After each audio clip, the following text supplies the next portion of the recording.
Good afternoon, good evening. Welcome to Ealing Council Licensing Committee, Thursday the 16th of September. Just before we go into the substantive items, we have the minutes from the 10th of June 2021. I'm not sure what pagination you've got, but I've got page 1 of it as page 5 of 36. So, I mean, anybody got any notes or queries with the minutes of the last meeting? I will take silence as an acceptance of the minutes. Thank you very much. That brings us to Joe. Joe is going to give us a licensing enforcement update, which matters relevant to licensing and obviously points of discussion, and then I would ask the committee to commend the report at the end of the meeting, or the end of that part of the meeting. So Joe, please go ahead. Excellent. Thanks, Councillor Kelly, and good evening, everyone. This is a fairly straightforward. Just quickly, because obviously this slide, just obviously explain your role again, just and how you fit into the hierarchy of the council. Yeah, thank you. I'm Regulatory Operations Manager, so I have oversight of licensing, trading standards, food and workplace safety. So in most instances, I have oversight of the team that operate largely as the licensing authority. So that's the people that process the applications. And then in a separate team, I will also have oversight of the officers that carry out licensing, enforcement and compliance. Okay, so yeah, thank you. The report this evening is fairly straightforward. It's made up of various bits of data that were requested at the last meeting in June, and also some things which were requested at the pre-agenda meeting. So to make things easier, if it's okay with the committee, what I'd suggest is in your bundle is skipping forward to page 23 of 36. What I've done is taken the appendices from the report and put them into a presentation. Because we're presenting on Zoom tonight, I don't intend to actually start a presentation, because last June when I tried that, I broke the internet and we had to restart the meeting. So if it's okay with the committee, I'll just go through the different appendices as they're presented in the report. So Appendix 1 was a list of all of the decisions that have been made by the licensing subcommittee. That was taken up to around the 1st of September. I'm aware that there have been 2 other hearings and decisions made by the licensing subcommittee since then, but this is just it's good practice for the committee to just have an overview of the results of different hearings that have been carried out and the decisions. So we've had 6 new premises license applications. 3 were granted, and in some cases with additional conditions, and 3 were refused. There were 2 applications for variation, and both of those were granted. There have also been 2 reviews of premises licenses, and in both cases they were following an expedited review, or a summary review carried out by the police, and in both cases they resulted in suspension. So the grand total of decisions made this financial year so far, at the time of writing the report, was 12. That, I think, generally everyone in the committee will be happy with that. The next set of data was, I was asked just to provide some data on the number of applications made in, let's call it, the non-COVID financial year. So that was 2019 to 20, and then last financial year, the year that was affected by COVID. So on page 25 of 36, I've tabulated the most common applications that are made to the licensing team. Now, I'm obviously aware that licensing committee covers a number of licensing regimes, so they're all in there.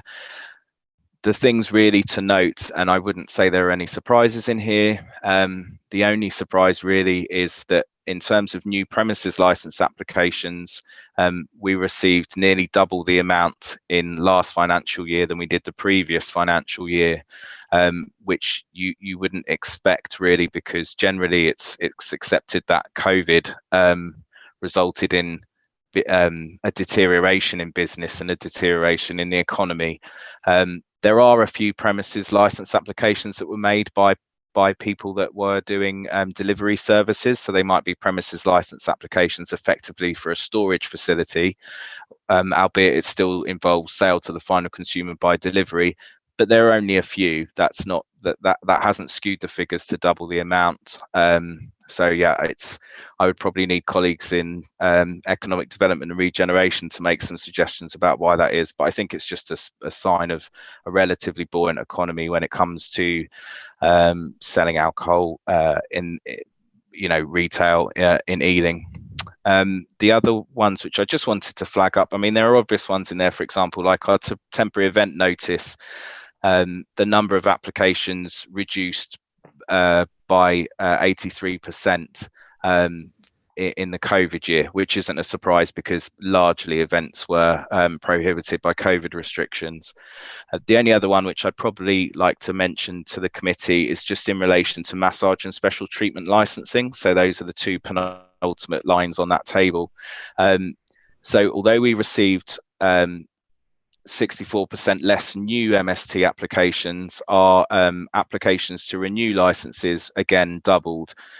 That's because in the 2019 to 20 financial year, we made a big push on people that were offering massage and special treatment license activities to get actually licensed. And we did some education, advice and enforcement work about encouraging those premises to get licensed and become compliant. So of course, last year we faced a lot of renewals, which is actually a good sign. You want people carrying on renewing.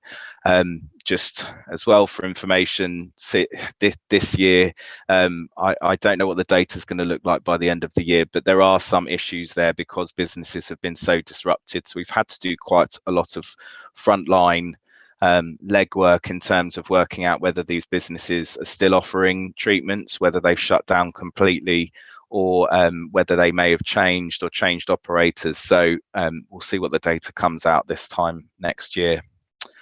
I think, Councillor Kelly, if it's okay, I'll probably take questions at the end.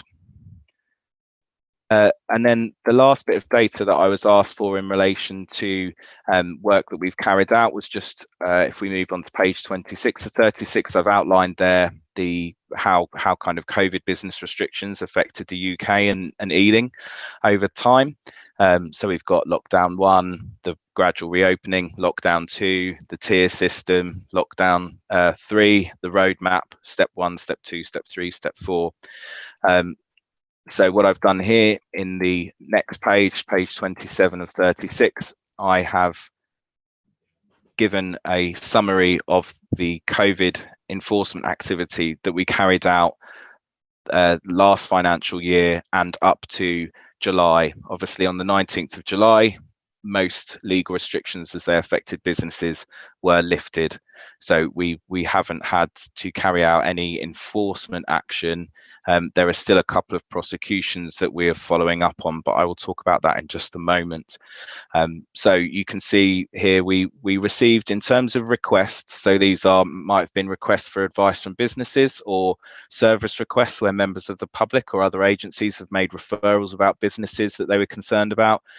We received over 1,500 service requests in that time. And this overall across regulatory services, taking into account the COVID service requests, overall during the COVID year, our service request, our demand was up by 89%, which was obviously very significant. So yeah, over 1,500 requests for service. That includes business advice requests and complaints about businesses.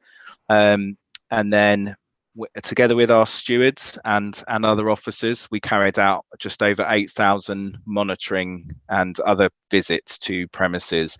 So that number is very high, but that, bearing in mind, that includes things like, you will remember that, for example, car washes were not permitted to operate for quite a lot. So those visits would include someone driving past and saying, yes, that car wash is clearly closed. So we could do a lot of those. Probably what's more relevant is the COVID compliance inspections. So these are actual inspections carried out by competent and authorised officers where they visited premises and assessed compliance with COVID legislation. So most of those visits, some of them were carried out in the first instance. A lot of them, though, were carried out following the visits above. So the visits above were used as a triage. Are they operating when they shouldn't be, or do they have clearly poorly managed queuing systems, etc.? So we would triage those with the 8,175 type visits, and then we would assign more competent and authorized officers to do full inspections. So we did 678, and out of those, that generated 438 businesses which had been identified as non-compliant in some way or another. That could obviously vary from something as serious as carrying out parties and events when that was prohibited under COVID restrictions, all the way down to a failure to display a notice saying people must wear face coverings, which, although was a legal requirement, is obviously not as egregious as carrying out events. So out of those 438, in many cases, and I have to say in Ealing, we were very pleased that overall businesses were generally very compliant. There were just small numbers of businesses who weren't compliant, and anecdotally, those that weren't compliant were really not compliant. So out of those 438, we had to serve 129 prohibition notices. Generally, they were where people were open when they shouldn't be, and then if non-compliance continued, that would result in fixed penalty notices being issued. So fixed penalty notices for my teams was a fairly new aspect of enforcement. We don't really have any other legislation that allows fixed penalty notices to be issued, not within regulatory, within the teams I have oversight of. So that was fairly new to us. So if I move on to the next page, I've given just a breakdown of fixed penalty notices issued. So we issued 29 fixed penalty notices to 17 businesses, and that amounted to nearly £50,000 of penalty. The reason why for those numbers is because the fixed penalty notice system operated on a laddered system. So on your first fixed penalty notice, generally the fine was £1,000. This was for breaches of business restrictions. If there was a second fixed penalty notice for any COVID related issue with that business, the second fixed penalty was 2,000, and the next 4 and the next 10. So that's why 29 FPNs to 17 businesses for a significantly larger fixed penalty. So you can see there as well, I've broken it down to the main 3 types of businesses. 24 were businesses that offered shisha. So for most of the restriction times, premises were prohibited from offering shisha for consumption on the premises. And there were quite a few occasions when that was breached, and therefore and not very good compliance, hence the number of fixed penalty notices, car washes, and then 2 retailers. So when I mentioned the prosecutions that we're following up on, the majority of these fines have been paid, and at last look there were 3 premises that hadn't paid their fines, and they're all being considered for prosecution because they've just refused to pay the fines, and they haven't challenged the fixed penalty notice. So yeah, we have little choice really but to follow up with a prosecution. That's obviously what the fixed penalty is about. People can choose to pay the fixed penalty if they wish to avoid prosecution.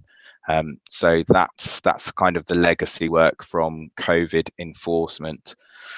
The last 2 bits I'll just mention that were asked for, or Councillor Kelly, would you like me to take questions? Because the other 2 bits which I was asked to just talk about were the Euro 2020, if there are any licensing issues, and also the COVID passport scheme. So do you want me to pause here or carry on with those 2 pieces? I think it's good to pause. forgive me if somebody's indicating I don't see it, but I'm going to go first. You had one prosecution. Now, I understand that's in the public realm. So could you tell me who that was and a bit of details? Yes, I can. That was a car wash. I believe it was Wishy Washy Limited, and they had received a number of fixed penalty notices, and yeah, they hit that is the car wash, actually, sorry, in that line that's referred to. So they'd received 3 fixed penalty notices, and they'd faced fixed penalty charges of up to £7,000. Interestingly, they pleaded guilty, and the court fined them £1,700, which is obviously significantly different to £7,000, but they did award all of our costs. So yeah, that prosecution has happened. The other 3 prosecutions, they are due, and I can say that they are premises that offer shisha. Okay. The moment, Councillor Shaw has got his hand up. Yes, thank you, Councillor Kelly. I was just wondering, to put into some perspective, just do we have an idea how many sort of shisha lounges there are across the borough? Obviously, there's a very high proportion of all fixed penalty notices have gone to them. So, but Yeah. how many establishments do we have? Do you have numbers on that? I know that you might not actually licensable. Yeah, there are the averages range from 40 to 55. So, but there are at least 40 that are kind of dedicated to offering shisha. There are quite a few restaurants that might offer shisha as an ancillary thing, and not always frequently. So yeah, it ranges from 41 to 55, dependent on how far you're defining shisha. So, premises that offer shisha. Yeah, thank you. And then just as a follow-up there, of these fixed penalty notices, were many of these sort of repeat notices, the escalation, was there 1 or 2 businesses that received, multiple escalations, or is it across the board more widely? No, that's a good question. Well, if we just look at the table on page 28, so the retailers, the premises that received FPNs, they were both 1 FPN for 1 business, so that's why the fines are £2,000. That single car wash that racked up 3 FPNs, and then you've got 14 premises that offer shisha that have got 24. And I don't, for premises that offer shisha, they either had received 1 fixed penalty notice or 2 fixed penalty notices. One of the things I should say as well is I know some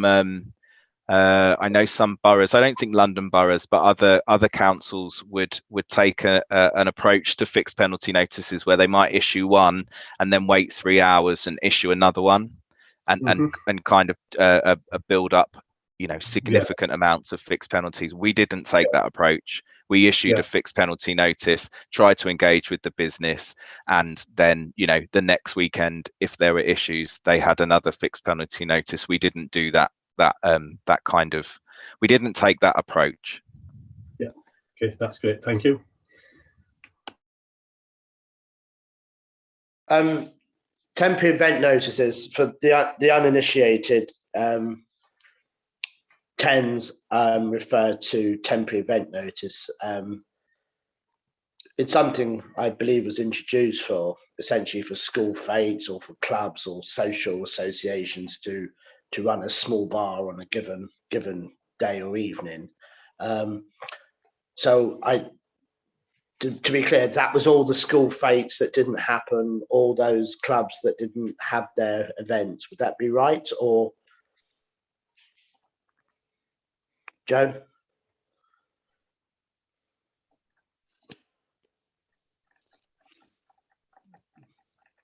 Joe? I don't know, is Joe gone?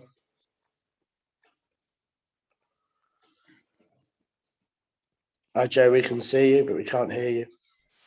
Can you hear me now? Yes. Okay, great, thanks. Yes, that's correct. Temporary event notices, that was their initial expectation when the 2003 Act was written. But I think it's fair to say that they've developed into their own kind of almost like a separate licensing regime, but we get them mainly temporary event notices, mainly for standalone events, but we do get some premises that have an existing premises license but might want to offer an additional, they might want to do something different, additional, or seek some additional hours, and then they'll apply for a temporary event notice to almost supplement what they have already. Yeah, okay, that's fine. Just obviously, I know when I first done my hearings, everyone was saying 10's this, 10's that, and I didn't actually know what it meant until I got through the documents. Okay, anybody else indicating? I don't appear to have any councillors. Anything requiring clarification? No, I don't. So, did you want to move on, Joe? Great, thanks, Councillor Kelly. Yeah, so there were two other items which I was asked to just comment on at the pre-agenda meeting, and the first one was our experience around licensing enforcement and compliance to do with the Euro 2020s, or the ones that were held in 2021. There weren't any significant licensing enforcement issues actually encountered during that time. Police licensing, so Sergeant Graham Edwards' team with PC Kerry Smart and PC Vic Endurance, they carried out quite a few proactive patrols during those match times, because the main concern was around crime and disorder and that kind of activity. They haven't reported any significant issues with crime and disorder. There are a number of factors that I think probably affected that.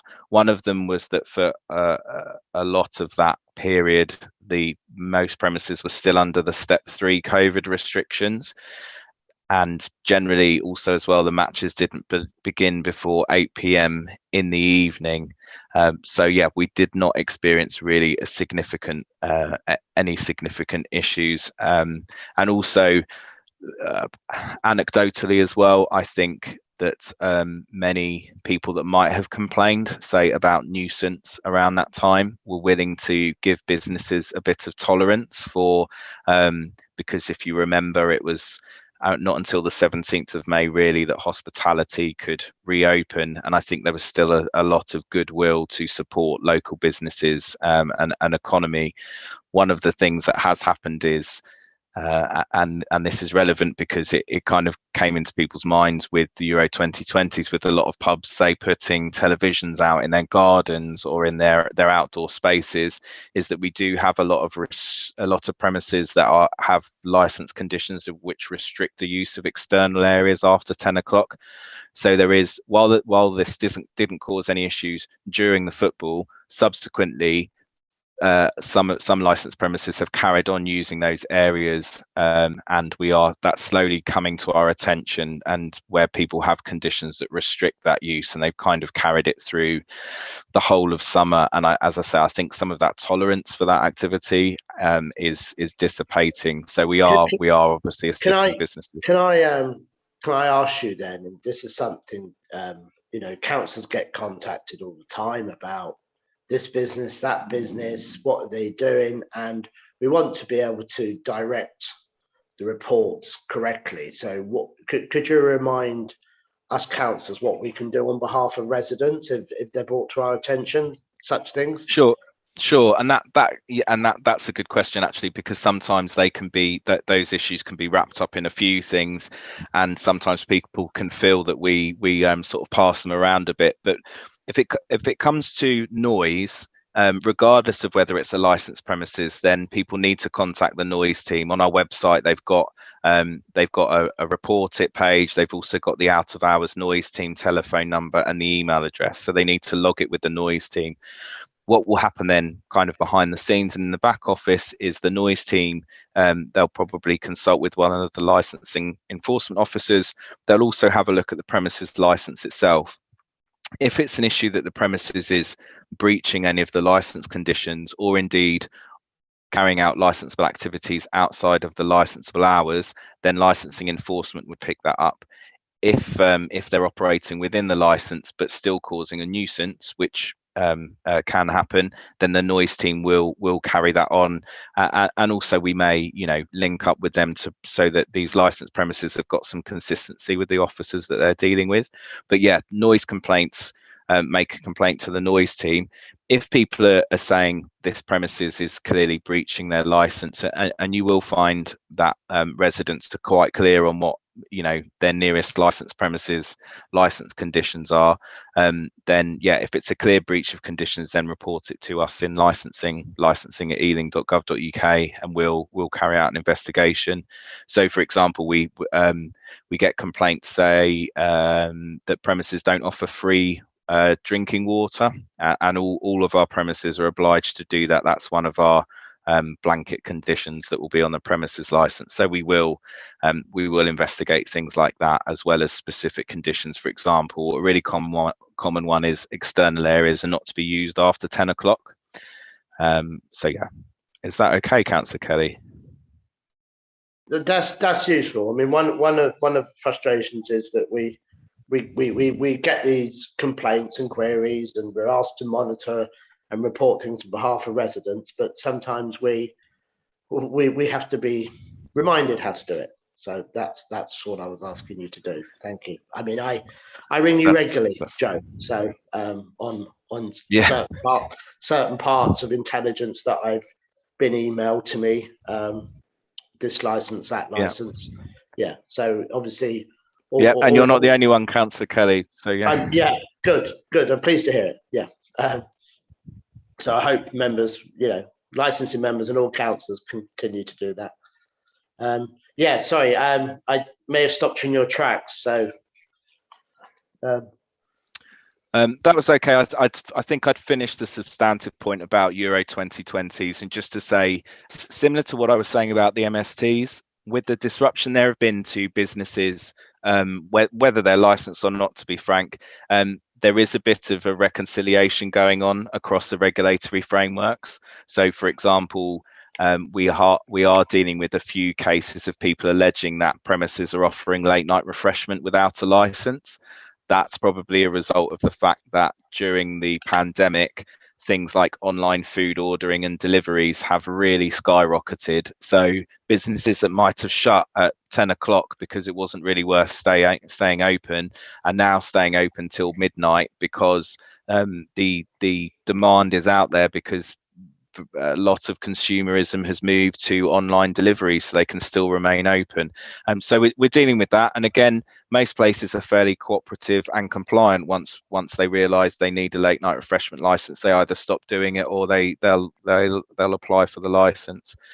So yeah, sorry, I've gone off on a tangent on the Euro 2020s. Okay. Just the final point I'd like to make on the so the COVID passport scheme. So I had said when I wrote the report that we are waiting to hear from the government, and that this will be in place by the end of September. Obviously, the autumn-winter COVID plan was produced only a couple of days ago. COVID passports or COVID pass schemes, they have been put in reserve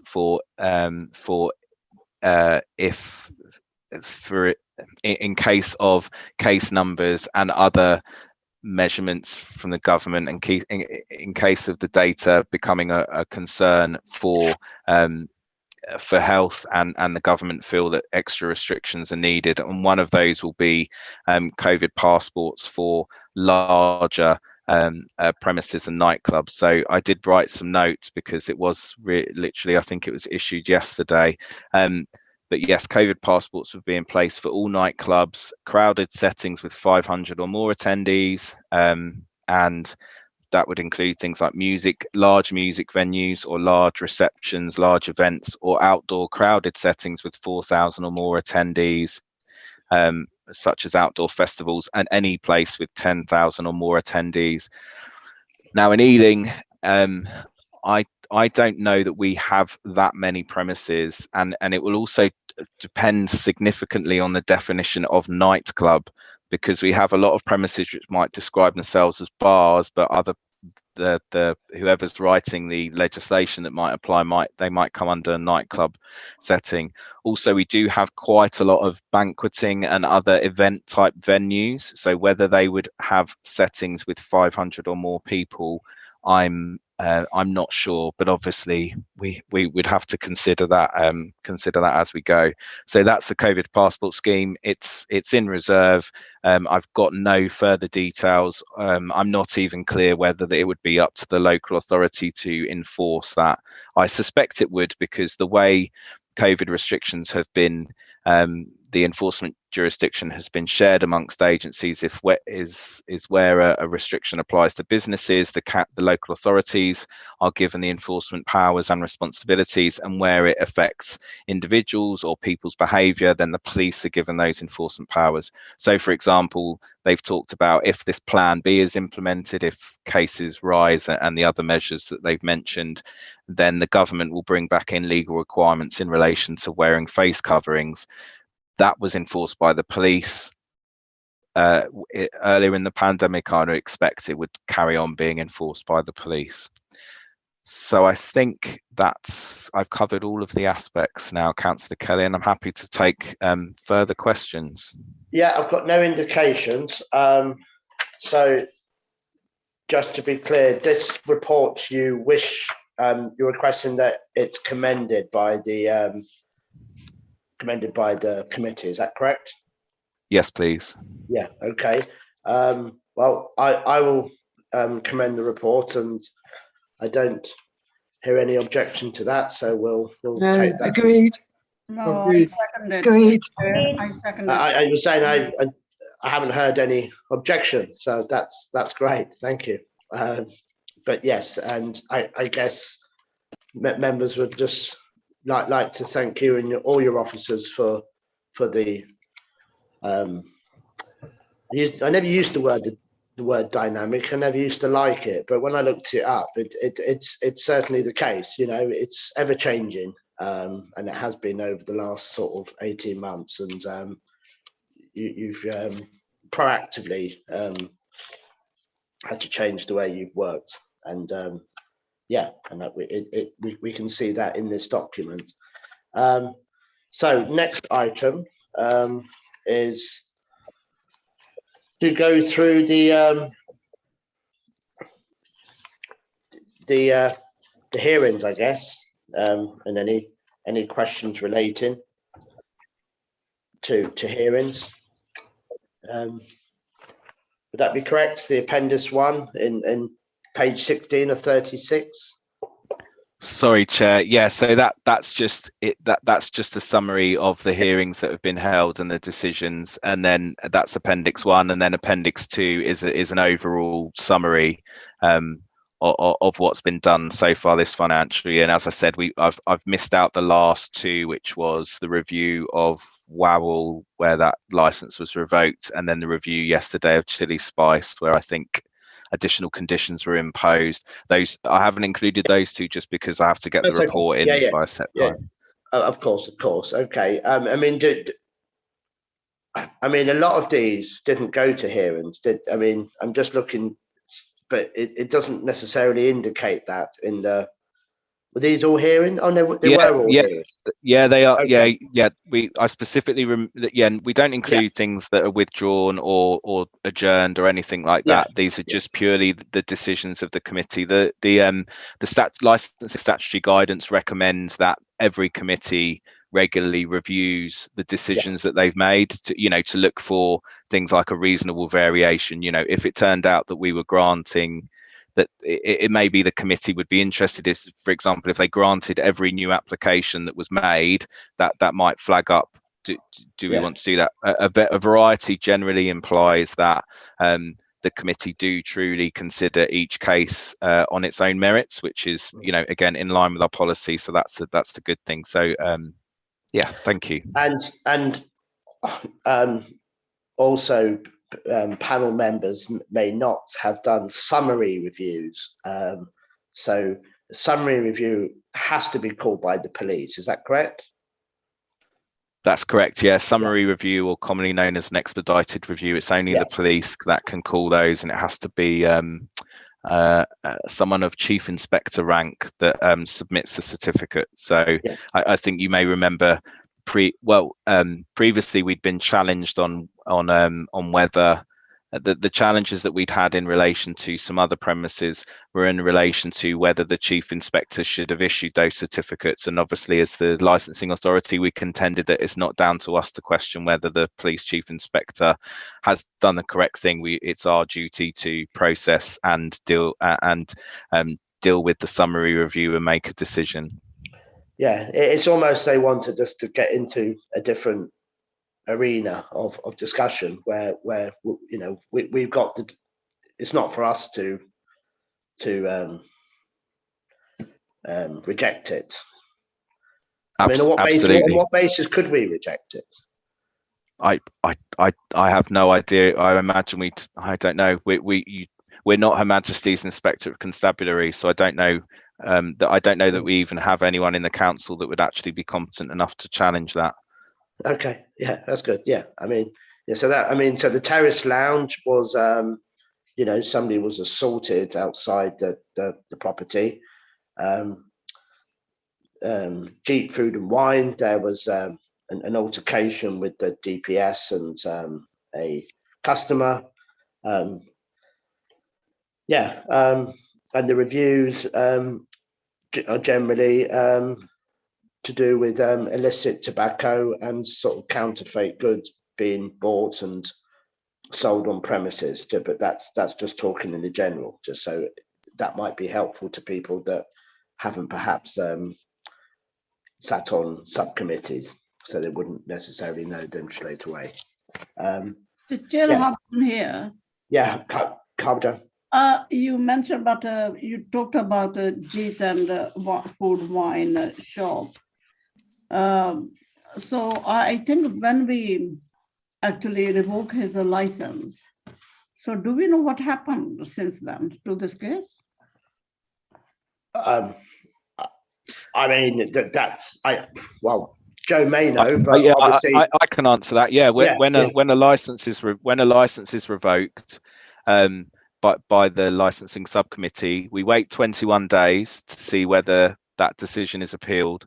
If an appeal is lodged, you'll be aware that then that decision doesn't take effect until a court has made a determination, and that's always been a slight cause of frustration for us, because for £60 you can submit an appeal, and with the court system where it is at the moment, you can face up to a year before that matter is determined. And if you were particularly cynical, you might withdraw your appeal on the steps of the court. Although obviously we would make a case to the court for getting our costs paid, but if no appeal is received, then licensing enforcement officers will carry out visits after those 21 days to assess what's happening. And quite often, these premises will be monitored just to make sure what's going on. Obviously, if we go on day 22 and the premises is completely empty of alcohol and there's no sign of licensable activities, then that's a very good sign. Sometimes we may turn up on day 22 and people haven't necessarily realised that they shouldn't be selling alcohol, or they'll suggest that their licensing agent has submitted an appeal when in fact they haven't, and that's something that's happened before. So yeah, that would be an enforcement function for the licensing enforcement team. All right. Obviously, don't. It's probably best you don't comment on the specifics of others, because there might be ongoing enforcement issues going on. Yeah, I won't go into details. Yeah. I'm quite happy if a licensee hears me saying that, actually, because then they may actually comply with the directive. Okay. So, that's a good result. Yeah. That's Joe. Thank you. On a cup of tea. And anybody else indicating? No. Okay. Right. So that's that. Yeah. Councillor Gallant. Thanks, Chair. Yes, this question, and just, I'm sure this doesn't happen, but the thing that slightly concerns me is that decisions will be coloured by the sort of threat of an appeal and the ease of an appeal, and how maybe some advice how to separate them. I'm making sense of myself, because you might not impose, the right conditions because an appeal is likely, and so you might impose, say, a lighter set of measures. I could probably begin to answer that, Councillor Kelly, if that's all right, and I might be Yeah, stepping on it's fine. Alison's toes, Yeah, I mean, but that's the only thing I'll say is appeals are heard completely again. So the whole thing is heard again. And my understanding is that they don't then hear the hearing, that they don't listen to our hearings and decide whether our hearing was good or bad. It's they just hear the whole thing again. But Joe can expand. Yeah, and Alison, jump in if I get it wrong, if you'd like. But yeah, I mean that's Alison's role, or Hattie's, or whoever the legal advisor is to advise you as a subcommittee when you're deliberating. And one of the things that they will advise is potentially risks of appeal. And also I'm mindful of that we do have committee training due in November, when this might actually be a good kind of matter to discuss. Into one thing which I've mentioned before, but I will say again, and I'm happy for this to be in public, is that once the committee have made their decision, if an appeal is lodged, then what we do, whether we decide to defend that appeal or not, would initially fall to me to make a decision on.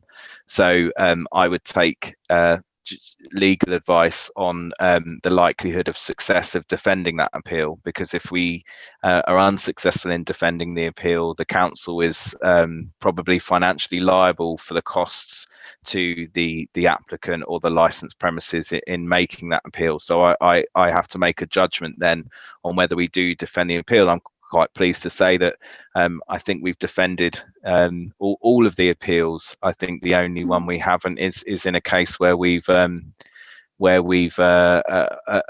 agreed a slight change to the decision before going to court. So yeah, that's one of the decisions that I would make as the licensing authority. But obviously, every case, just like the cases at the committee here, I would consider on a case-by-case basis. But Alison, sorry, you should jump in. I think. That's all absolutely correct, and it's quite useful for members to know that there have been a number of legal cases that have established that it's not just a case of the magistrates thinking, oh, actually, I wouldn't have reached that decision. I wouldn't have revoked the license. They have to actually be satisfied that in order to overturn the councillor's decision, that there was something faulty with it. It's not just a question of substituting their opinion, and that is why it's absolutely the most crucial part of the licensing process, in a way, is the reasons for the decision. Because if you've got sound reasons, and you probably will have seen, we do very full decision notices that make it absolutely clear this is what councillors thought, this is the evidence that we heard, and we've reached this conclusion. And unless there's something that that's gone horribly awry, then it's quite a steep challenge to actually overturn that. The only thing that might happen is, given the delays in the court system, it might be that sort of 12 months down the line, 18 months even down the line, they've been as good as gold. They haven't done anything wrong, and they're able to say, look, yes, we were naughty boys, but we've now behaving ourselves, and in those circumstances we might rethink whether or not to carry on. But even if that happens, then actually that means that the job has been done, because they're now operating the license properly. So yeah, my view is I don't think you need to be too concerned about appeal, the prospects of an appeal, because as long as we're robust in our decision making, then that shouldn't be a problem. I mean, one of the things I do when I'm chairing subcommittees, I will always make sure before the meeting's wrapped up that I ask either Hattie or Alison, is there anything else? Is there anything I've missed? And you know, and it gives the legal advisor to the committee the opportunity to clarify procedural matters, that conditions that may have been offered have been agreed or not agreed. So I will always, before I retire, ask the legal advisor whether we can, whether we've covered everything. So I think that's a useful thing to do.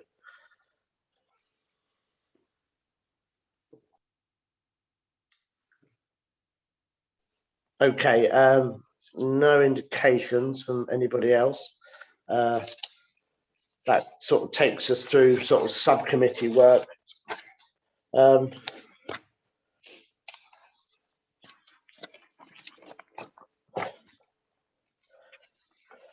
So we commended the report. We've gone through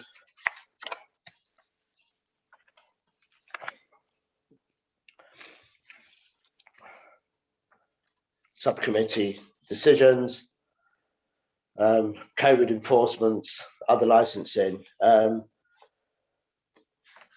So that, I believe, is the substantive. We just need to sort of comment on the work programme now, I believe. And whilst we're talking about the work programme, there is training. Could you remind us of the date of the training, Hattie? I spoke with not Hattie, Alison. I spoke with Hattie about it today, but yes, and Hattie and I've also had a chat, a useful chat about. Yes, it's the 2nd of November. We're planning to have, if it's all possible, face-to-face training, which I think was your recommendation, Councillor Kelly. Yeah. So that will be an interactive role playing. You can pretend to be an objector. You can be we're planning to try and do a dummy hearing. So that should give particularly members that haven't had a chance to sit on a committee yet. That will hopefully that'll be. That's a problem. I mean, I'd like everyone to come. I mean, I can think of a few candidates who can act as the objector quite easily. But yeah, so yeah, we'd like people to sort of volunteer for roles on that day. Yeah, I don't be chucking people in the deep end, but it's basically to reconstruct hearings and what comes up. But I think it's something. Well, although the committee hearings, subcommittee hearings will remain online, I think to get the V of a hearing, it's good to have the training face to face. But yeah, that would be a 7 o'clock meeting, and I'll be there on time, unlike this evening. So going to the work programme. And dates for the next meeting. Sorry, it's getting through the.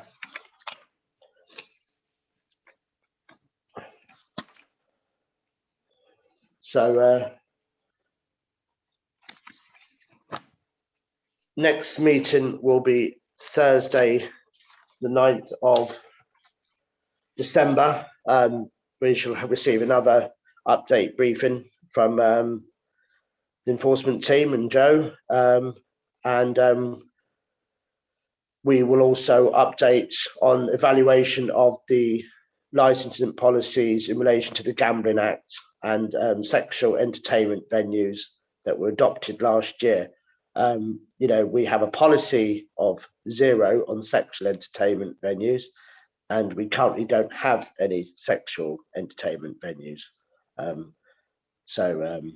But we'll have a broader understanding of that when we have the meeting on the 3rd of December. But that's in response to the policy that we adopted last year. And then so I don't really want to discuss meeting 4 because it's on the 31st of March. So yeah, just scrolling past just to see if anybody's got any further questions. Yeah, no. Again, I will always go back to Alison before I close the meeting. Alison, is there anything outstanding as far as you can see? I don't think so, Councillor. Thank you. No, that's great. Good night, and thank you for all attending. And I hope to see all of you at the training next month at the town hall. Details to be released.